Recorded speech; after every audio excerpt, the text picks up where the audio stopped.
How you doing? It's Sandesh here, and I'm here to do a video about pro-Palestinian protests disrupting major Biden campaign event. This I really liked. I mean, and it made me laugh because I was like, yeah, these sort of protests need to happen, especially on Biden's campaign to be re-elected. Because the thing is, he really can't be re-elected. I mean, he's done so. I mean, the Democrats have done so much damage. It's like enough, seriously. Anyway, this is on the 29th of March, 2024. Um, Pro-Palestinian activists surrounded the Radio City Music Hall in New York City as President Joe Biden hosted one of his most prominent campaign events, featuring two Democratic predecessors inside the hall. Inside the hall, protesters disrupted the speeches criticizing Biden's unyielding support for Israel. Um, Thursday night's event raised a record-setting $26 million for the president and features celebrities such as Stephen Colbert and Lizzo. Um, and Stephen Colbert, he's just a plain idiot. He's just a plain idiot. Anyway, in footage from the venue, a female protester interrupts the president, shouting, "Shame on you, Joe Biden! You are funding genocide in Palestine," before being forcefully removed from the theater. At least two other instances of protesters denouncing Biden took place in the Radio City Music Hall.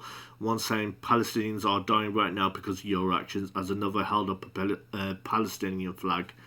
Oh, and the other two former presidents that were there were Barack Obama and Bill Clinton.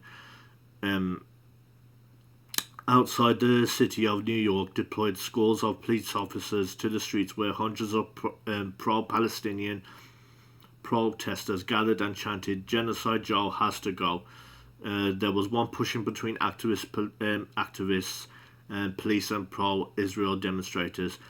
Anti-war protests have become increasingly, I mean, anti-war protests, have become increasingly common at political events across the country as Israel's bombardment of Gaza nears its 6 month.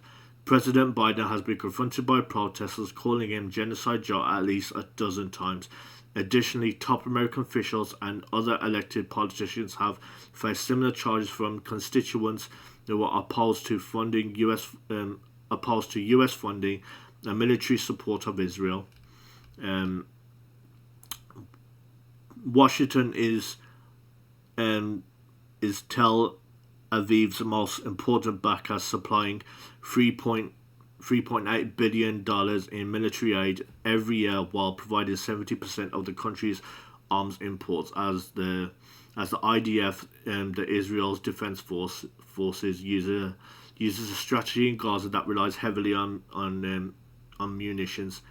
Tel Aviv has become more dependent on the US for bombs and shells needed to continue its war in the Strip. Still, the White House has refused to use any of its significant leverage to press Israel to allow more aid into Gaza or to end the military campaign.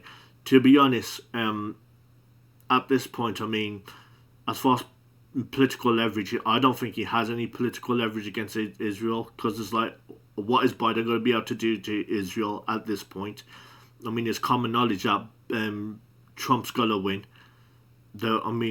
Over 50% of the country is pretty much they want Trump back in.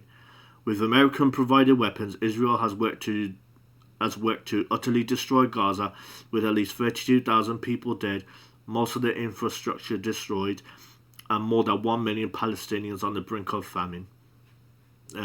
By the way, famine.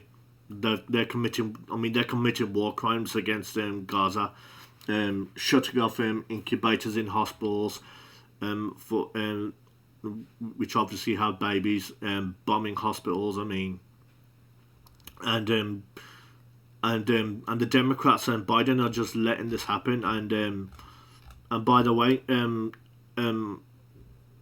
by the way, Bill Clinton and Joe Biden share something in common. I mean, I mean, they were for the. I mean, Joe Biden was like one of the main architects of the 94 crime bill, and Bill Clinton was the one that signed it into law.